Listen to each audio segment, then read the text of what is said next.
गरीब विडी कामगारांवर अन्याय, न्यायासाठी रस्त्यावर उतरण्याची वेळ. अहिल्यानगरमधील पद्मपुरी सहकारी गृहनिर्माण संस्थेच्या 220 सभासदांच्या घरांच्या जागेचा बेकायदेशीर व्यवहार करून कोट्यावधीचा घोटाळा केल्याप्रकरणी माजी नगरसेवक मनोज लक्ष्मण दुलम व त्यांच्या साथीदारांविरुद्ध तत्काळ गुन्हा दाखल करावा, या मागणीसाठी पोलीस अधीक्षक कार्यालयासमोर बेमुदत आमरण उपोषणास सुरुवात झाली आहे. शहराच्या मध्यवर्ती भागातील सुमारे 1 हेक्टर 20 आर अंदाजे 7,50,00,000 रुपये किमतीची जागा अवघ्या 42,90,000 रुपयांना विकण्याचा प्रयत्न करून गरीब कष्टकरी विडी कामगारांना बेघर करण्याचा कट रचल्याचा आरोप करण्यात आला आहे.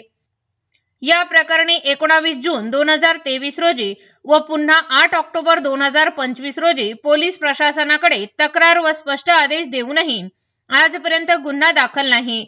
यामुळे संतप्त सभासद रस्त्यावर उतरले आहेत. राजकीय दबावामुळे कारवाई टाळली जात असल्याचा गंभीर आरोप यावेळी करण्यात आला. कुटुंबासह उपोषणाला बसलेले बीडी कामगार एकच मागणी करत आहेत की दोषींवर तत्काळ गुन्हा दाखल करा, आम्हाला न्याय द्या. या उपोषणात मोठ्या संख्येने बीडी कामगार व महिला सभासद सहभागी. नमस्कार, मी ॲडव्होकेट राजू भास्कर गाली, पद्मपुरी सहकारी गृहनिर्माण संस्थेचे सर्व सभासदांसह आज रोजी मी इथं पोलीस अधीक्षक कार्यालय यांच्या बाहेर उपोषणास बसलेलो आहे. याचं कारण असं आहे की आमची जी सोसायटी होती 1985 साली स्थापन झालेली होती. या सोसायटीमध्ये 220 सभासदांचे प्लॉट अलॉट झालेले होते. 220 सभासदांचे मालकीचा जो हा लेआउट होता 220 प्लॉटचा, याचा व्यवहार मनोज लक्ष्मण दुलम, अंबादास रामचंद्र चिट्ट्याल यांनी बेकायदेशीररित्या आम्हाला कोणत्या प्रकारची माहिती न देता, आमची कोणत्या प्रकारची परवानगी न घेता बेकायदेशीरपणे व्यवहार केला. याचा साठेगत केलेलं आहे. अक्षरशः म्हणजे जवळजवळ 7 ते 8 कोटी रुपयाची प्रॉपर्टी आमची शहरामधली, ह्या प्रॉपर्टीचा अगदी कवडीमोड भावामध्ये म्हणजे 42,90,000 याचा व्यवहार केला आणि त्या साठेगतापोटी 24 लाख रुपये यांनी स्वीकारलेले आहेत. ज्यावेळेला आम्हाला ही बाब लक्षात आली त्यावेळेला आम्ही मुख्य प्रवर्तक जे अंबादास रामचंद्र चिट्ट्याल आणि मनोज लक्ष्मण दुलम यांच्याशी संपर्क साधला. त्यावेळेला त्यांच्याशी मीटिंग घेतल्यानंतर त्यांनी आम्हाला सांगितलं की हा जो व्यवहार आहे आम्ही तुम्हाला न विचारता आणि कोणत्या प्रकारचे सभासदांचे कन्सेंट न घेता बेकायदेशीर केलेला आहे आणि हा व्यवहार आम्ही तात्काळ 10 ते 15 दिवसात तुम्हाला रद्द करून देऊ. त्यानंतर आम्ही वारंवार त्यांच्याशी संपर्क केला, असं त्यांनी उडोउडी चित्र दिले आणि कोणत्या प्रकारचं साठेगत रद्द करून देणार आहे असे आम्हाला त्यांनी कळवले. त्यानंतर आम्ही 19/6/2023 रोजी पोलीस अधीक्षक साहेब अहमदनगर यांना अर्ज दिला. त्या अर्जाची चौकशी तोफखाना पोलीस स्टेशन यांच्यामार्फत प्रस्तावित करण्यात आली. जवळजवळ 2 वर्ष या अर्जावरती कोणत्या प्रकारची कारवाई झाली नाही. जवळजवळ कोट्यवधी रुपयांचा भ्रष्टाचार करणारे आणि कोट्यवधी रुपयांचा अपहार करणारे या गुन्हेगारांवरती आणि 220 सभासदांचे हजारो लोकांना बेघर करणाऱ्या या गुन्हेगारांवरती कोणत्या प्रकारची कारवाई झाली नाही. म्हणून आम्ही 8/10/2025 रोजी आणि 23/11/2025 रोजी पुन्हा SP साहेबांना आणि पोलीस ॲडिशनल साहेबांना आणि त्याचप्रमाणे टिपरसे साहेबांना देखील याबाबत कळवले होते. आणि मी वारंवार जवळजवळ आतापर्यंत 100 वेळा पोलीस अधीक्षक कार्यालयामध्ये येऊन देखील व तोफखाना पोलीस स्टेशन येथे वारंवार जाऊन देखील यावर कोणत्याही प्रकारची कारवाई होत नाही आहे.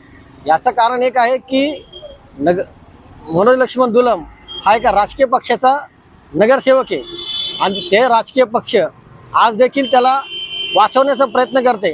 राजकीय पक्षाचा वरदहस्ता असल्यामुळे त्याच्यावर कोणत्या प्रकारचे गुन्हे दाखल होणेकामी टाळाटाळ होऊ राहिली. मागील 2 वर्षापासून हजारो लोकांना बेघर करणाऱ्या या नगरसेवकाला राजकीय पक्ष स्वतःच्या पंखाखाली घेऊन, स्वतःच्या छत्राखाली घेऊन कोणत्या प्रकारची कारवाई होण्यापासून वाचवू राहिलं.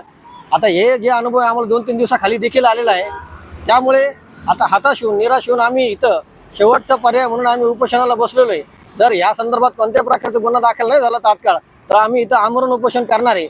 याची सर्व पोलीस प्रशासनाला तरी आमची विनंती आहे की याच्या विरुद्ध तात्काळ गुन्हे दाखल करण्यात यावे, ही आमच्या सर्व सभासदांची मागणी आहे. धन्यवाद. नमस्कार, माझं नाव अनिता गोपाल गुंडू, राहणार दातरंगे माळा.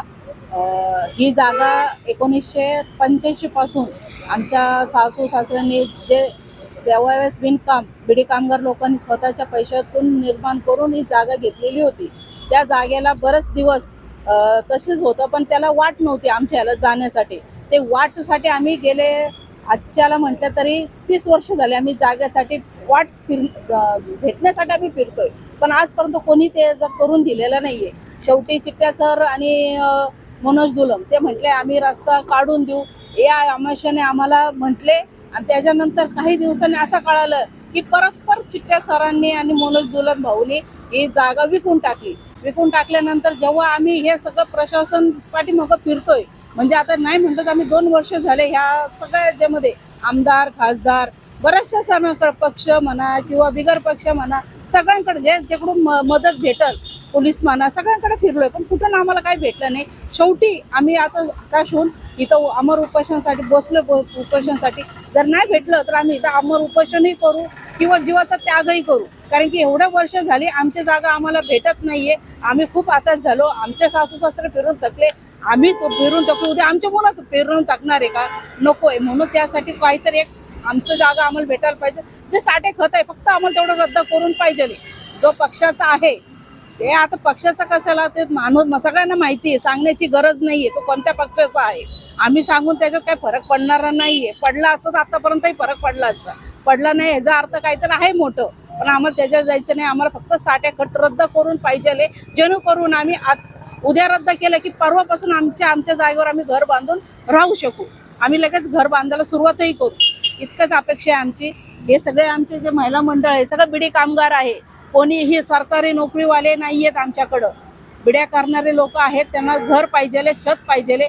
एवढीच अपेक्षा आहे की ते साठे खत रद्द व्हावं आणि आमची जागा आम्हाला भेटावं. धन्यवाद.